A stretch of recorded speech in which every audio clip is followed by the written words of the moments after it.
What's going on, fellow A-Plusters? It is I, your more phenomenal host, as always, Adam Perez. We're back once again with a brand new video today, as we're set to start ushering in the brand new Super Sentai team. That's right, the 46th Super Sentai team is officially here, as this past weekend we had the debut of Avataro Sentai Don Brothers, ladies and gentlemen. So today, we're going to be diving into episode number 1 for you guys. So remember, as always, these are simply just our A-plus opinions, but at the end of the day, we definitely want to go ahead and know your thoughts. What did you guys think about this particular episode? Let your thoughts be known in the live chat or the comment section box below after this particular video airs, and we'll certainly go ahead and continue along with this conversation through the entirety of the week. But yes, we will in fact be doing Don Brothers reviews for you guys in case you doubted us in any particular way. So if you are looking for a home for your Don Brothers reviews, hit that like button, hit that subscribe button, guys. It definitely does go a long way. You guys know I've been highly anticipating the debut of Don Brothers. It kind of took forever to finally get here. I probably checked out of Zenkaiger at like episodes 20 or so. I'm just really ready for the next season. And you guys know my relationship with Zenkaiger, very much love-hate relationship. I found the finale itself a little underwhelming, to say the least. Decent season, but not one that I'm writing home about to anybody, really. So my anticipation level for quite some time has been, what's next? What's the next Sentai season to push us forward in this history here?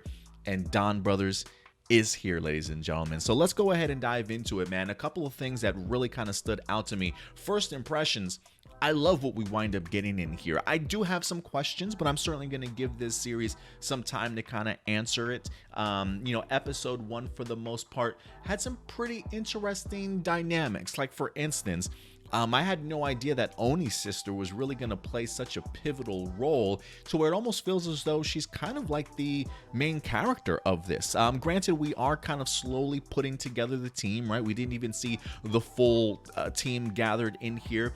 We only got the opportunity to see Oni Sister, briefly get the opportunity to see the Pink Ranger, and then Don Momotaro obviously makes his appearance in here. We get to see Momotaro himself as a delivery man also, but it's really Oni Sister in Kaido Hakura. Am I pronouncing her last name right? Haruka, excuse me, Kaido Haruka.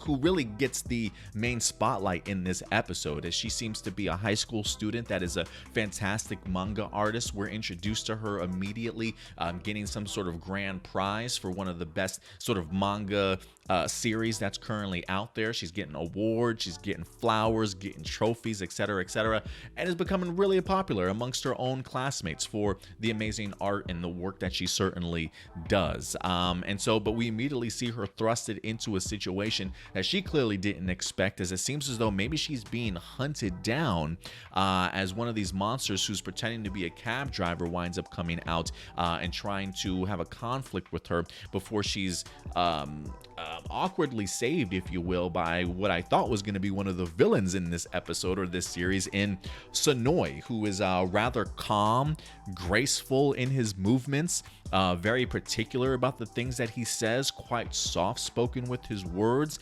I think Oni Sister even refers to him sort of as a poet also, as he comes in with his smooth moves, man, to go ahead and take out this Yukai, it seems like. I love the little quick sort of 3-step up kick that he winds up doing to the Yukai, like the 2 kicks and then the one to the head as he goes crashing through the window of the car. Just smooth, man, just really great moves.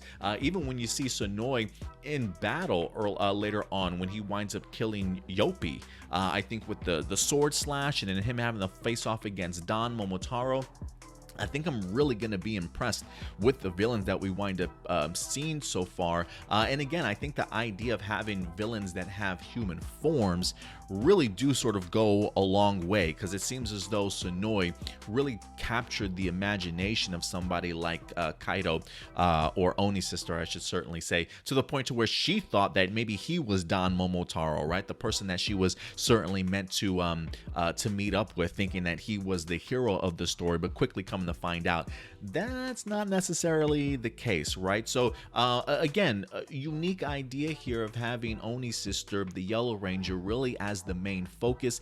And I'll be really curious to see how that changes, certainly over time. One of the things about this episode that I really loved, first and foremost, great intro theme. I thought the theme was great, the dance was great. Honestly, I think the soundtrack in general for this series really works. There is some tones that kind of remind me of Zenkaiger, of like the comedy aspects, boom boom boom boom boom boom boom boom, like the really just comedy beats, if you will, for some of the soundtracks. But overall, I think there are some great moments in here that kind of gave me some goosebumps, or at least pretty chilling moments to really get me invested in this particular episode with the music. So I think visually it's pretty stunning. I think the series looks great, and especially once you start kind of including not just the footage and the real life aspect of things, but sort of like this video game digital like parallel realm that's right, almost like right on top of the world that we're kind of currently living in, right? Like we get the opportunity to see Sony wind up acquiring a couple of sunglasses just randomly and mysteriously. I'm kind of curious as to how she wind up gathering them, or how it certainly found her in the first place. But when she puts on the sunglasses, it truly kind of takes her to a whole new world, or at least the world she's in, but being able to see things that you can't see with your normal eyes. And again, it feels very much like it opens up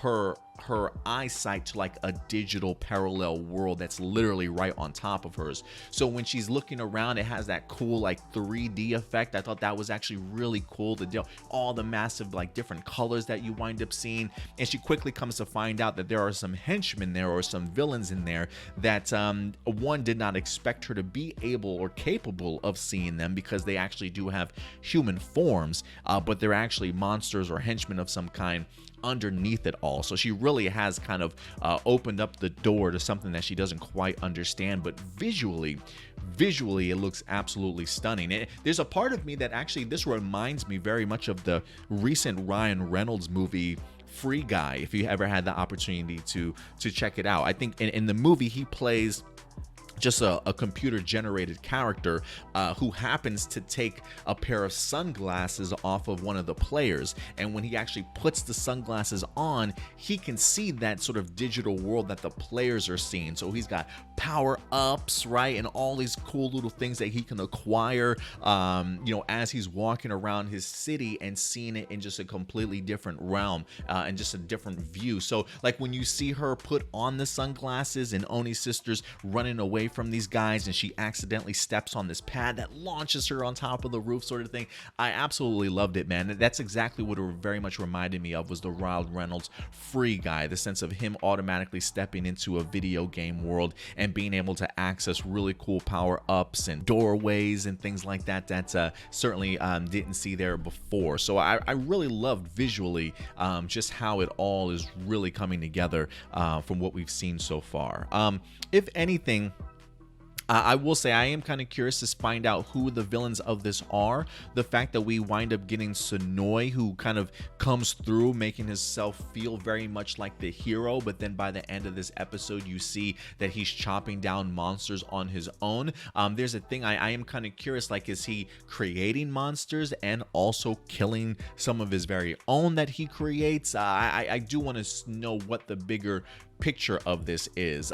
There are elements in here when it comes to the villains that also kind of remind me a little bit of Real Soldier, in the sense of like that the human being, sometimes if they're feeling sorrowful or dread or feeling really disappointed, those feelings and that energy and emotions can kind of create the monsters that we see. And it feels very much the same thing here in Don Brothers, in the sense that, the ping pong table guy, right? The tennis table guy, he felt some level of greed or animosity or wanting to be better than somebody else, right? So you see him as he's hammering nails into his little paddle.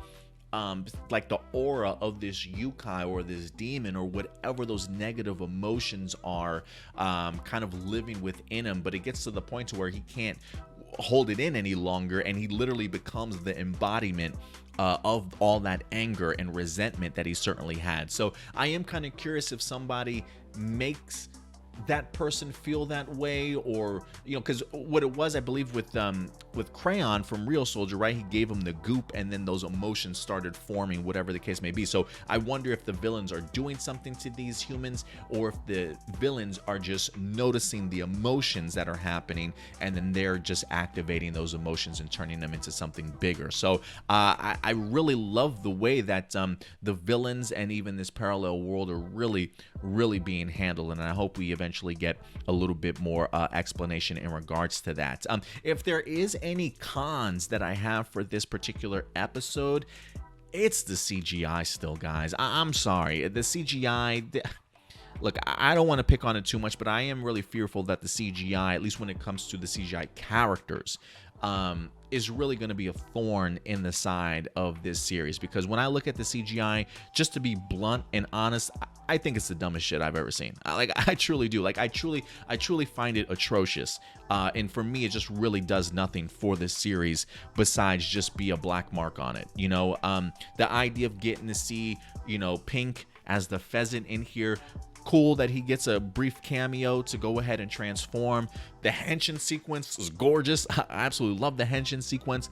But once Homeboy changes and he gets bigger, I love the shots of the physical suit. I really want to see more of that and less of the actual, far away shots where you see this CGI character from head to toe, because him facing off against the henchman in here was just, yeah, it's bad. It's bad.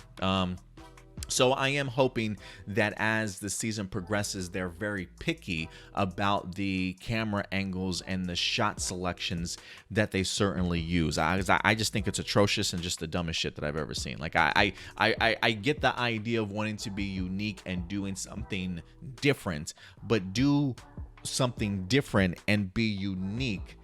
At least make it look good, at least know with confidence this is some cool shit we've never done before. But no, this is ugly. This is ugly as F. I'm just being honest with you.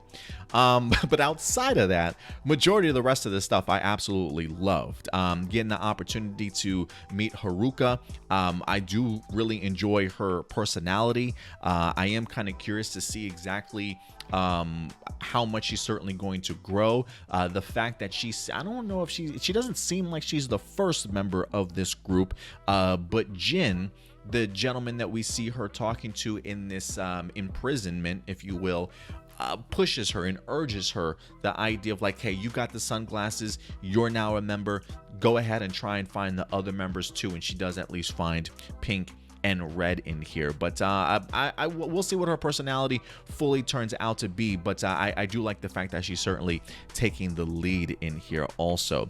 Couple other things I definitely want to talk about. Don Momotaro himself, we get to see at the very beginning of this episode the fact that he comes from another dimension. When we get the cracks in the sky, for some reason my head went straight to Doctor Strange in the Multiverse of Madness. That was some Doctor Strange stuff that I saw at the end of Spider-Man No Way Home, with the multiverse trying to break through in the clouds and stuff, right? That's that same effect that I was just seeing in Spider-Man No Way Home. So when I see that in this show, I'm just like, oh, Don Momotaro's from the Multiverse of Madness. Homeboy just plops down out of his peach capsule into the river, and this is where we get the opportunity to see Jin picking him up 21 years ago, as we start off this episode in a little bit of a flashback, come to present day, and that same gentleman Jin is now in prison. So I'm kind of curious to see what happened during that time period for him to be imprisoned in. But Don Momotaro seems like he's doing pretty good. The guy's a delivery man at this point in time. I loved his little interaction with the law student, clearly trying to do his best to help him out. The fact that he writes the symbol for victory and attaches it to his head, and this guy says, "Ooh, I feel weird, I've got all this energy all of a sudden." I do wonder if that is a natural gift of Momotaro. Does he have a special ability, if you will, even in his humanoid form, in the sense of just bringing good fortune wherever he goes, right? If he specifically tries to apply it to somebody in particular, like he did with the drawing and the symbolism sort of thing. I do wonder if that's something that just walks around with Momotaro, certainly wherever he goes. But I loved his entrance in here. The fact that Homeboy's literally being carried in, that's just some Royal Highness level shit, man. I mean, I absolutely loved it. If there was another gripe that I had, we couldn't make a practical bike. Like, we couldn't just come up with at least like the seat section of it being like a physical manifestation of something, and then the rest being CGI, or just a physical bike would actually be really great. Like, I really would have loved to have seen the Enya Ride-On as a physical motorcycle too, because it feels like that's just going to be complete CGI as well. But regardless, I love the entrance of him and the fact that Homeboy gets carried in. I am kind of curious, like, is he going to get carried in every time he enters a battle? Is he just that important of a person? I'm not quite sure, but I thought it was pretty boss level stuff, man. I was actually pretty impressed. The action in here too really impressed me. I gotta say, some great moves. Momotaro's great in battle too. Amazing swords play. I love how he also sort of interacted with the digital realm when he needed to. The idea of him powering up his sword and like throwing it and it just bouncing off of all, you know, the points in that digital world almost felt like a power up each time that he kept bouncing off and cutting through the person. I thought that was pretty neat. Getting the opportunity to see his sword glow. I always laugh though, like whenever he gets his sword ready to glow and it's like right on the enemy's hip. The amount of time that we waste just on that one shot, and you just see the villain just waiting there patiently, just looking around like, what's about to happen? Instead of trying to stop Homeboy, he's just looking at Don Momotaro like, oh, that's a pretty sword you got there. And then Don Momotaro cuts this man in half. Incredible stuff, man. The sword attacks, the multiple hits, ridiculous, but I was eating it up. The fact that he can even use his Avataro gears to turn into past Sentai, I thought it was a great nod for him to turn into Zenkaiser. So we got the opportunity to see a little bit of Zenkaiser in this episode as well. And so it does make me feel like this is yet another anniversary sort of gimmick, but it feels very much like, hey, we really enjoyed the gimmick. I guess the idea of the Sentai gears are really selling in Japan. I'm not quite sure, but they clearly decided to go ahead and carry it over. For me, I don't know how I feel about it yet, just because I felt like I just saw these gears utilized that way.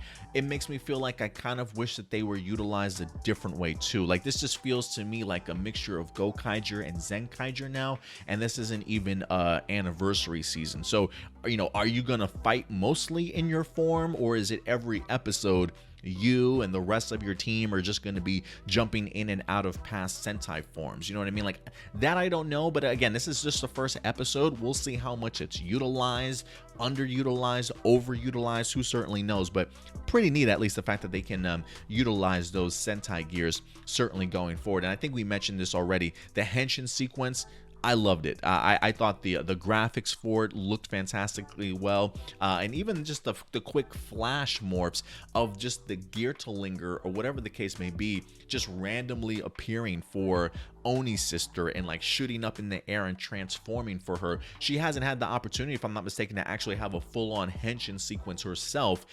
She just it almost feels like she automatically gets transformed anytime that there's some sort of problem about, sort of thing, right? And then maybe teleported into that situation. So the Henshin sequence definitely is going to be explored a little bit more, but I do find it rather fascinating, to say the least. When it also comes to the action, listen, the Zord battle was off the chain, guys. I was really impressed. For somebody that was really worried when it comes to Zenkaiger, looking at the idea of, okay, so we might be doing CGI Zord battles going forward, I was really not impressed when it came to those battles in Zenkaiger. But here on Don Brothers, the fact that we are taking this battle from Earth into that digital realm really worked for me. It looked like they were fighting on top of some type of like motherboard that you will find inside of a computer. And I think because of that, because of the changing of where you're at in this battle, you know, I was tired of the blank buildings and the empty streets with just the lone non-detailed cars from Zenkaiger whenever we had this CGI Zord. But the fact that these battles are taking place on a digital realm, so you've got all these colors and all these intricate like sparks and towers and stuff, that really honestly made this Zord battle incredible. The movements look great. It just seems seamless. And, you know, granted, I don't know if that's where all the Zord battles are going to be taking place digitally each episode, but I kind of am hoping that this is sort of the trajectory that these Zord battles take place, because this was beyond anything that I personally imagined when they said we're going to do CGI Zord battles. This looks great. This is the CG I can get down, I can get with, but the character CGI, not so much.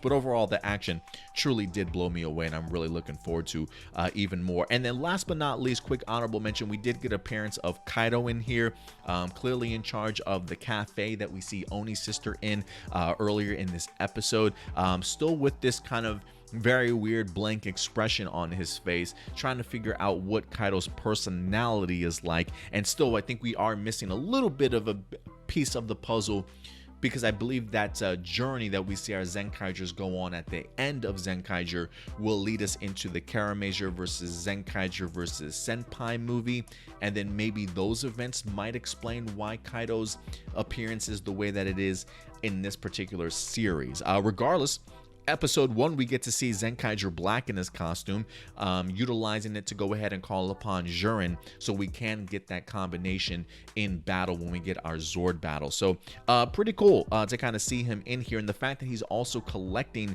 Sentai gears after each villain is destroyed, I am curious as to why that is also. So Kaido definitely seems to be playing some sort of role, or at least have a purpose when it comes to the Sentai gears also. But yeah, it just feels like the Don brothers at this point, not quite a team yet, still kind of coming along. They didn't even want to stick around to talk with Oni Sister, like, yeah, we might have to do something like that later, and then they just kind of buzz out of there. So it's a rather unique start to a show, but one that I really enjoy. The pacing in here was pretty quick. Really enjoyed some of the brief introductions to the characters, but I'm a big fan of the fact that Kido Haruka is in fact sort of the main character, it feels like, or at least for this episode. And it just feels like a nice change of pace when it's always felt very much male lead heavy. The fact that Oni Sister can be one of those female leads, maybe even having a bigger role than Don Momotaro himself. Again, we still have to wait. This is just episode 1, but this left a really unique and fantastic taste in my mouth, honestly, that I'm really looking forward to. So still has some questions that definitely need to be answered, but I'm definitely going to give Don Brothers some time to definitely do it. But first impressions, hella impressed. I'm definitely on board with Don Brothers in here. Don't really have too many gripes, but again, at the end of the day, I want to know your thoughts, guys. Listen, if there's anything that I missed though, character moments, storyline details, Easter eggs, whatever the case may be that you guys want to go ahead and point out and further talk about, let your thoughts be known in the live chat or the comment section box below. And I'm sure, give me by next week, I'll probably have a much different overlay to go ahead and actually represent the Don brothers themselves. So certainly give me some time, and maybe we'll be able to put up something pretty unique for our Don brother reviews, certainly going forward. But yeah, impressed. You got my attention, Don brothers. I cannot wait for the remainder of this season, guys. Like, I already feel a difference. The fact that we have ourselves a brand new writer, I believe it's the writer from Jetman that's finally come back, right? He said he hadn't written a Super Sentai season in like 30 years or whatever the case may be. I'm really hoping that it does add brand new eyes and a brand new tone and vibe and feel to this particular series. And I can feel it already. This feels significantly different. Even though it is connected to Zenkaiger, this doesn't feel like a Zenkaiger Season 2, more or less a Zenkaiger 2.0 that we're just kind of pushing and going forward, if you will. So I thought they absolutely nailed it. But guys, at the end of the day, I want to know your thoughts. Let your thoughts be known in the live chat or the comment section box below. And with that, guys, I think that'll do it for us here. We'll probably talk a little bit more about Don Brothers later on this weekend on our live episode of A+ More Phenomenal every Saturday at noon Central Time. Certainly join us then. But until then, do me a big favor, guys. As always, take care of yourselves, take care of each other, and keep it A+. I'll talk to you guys later. Bye.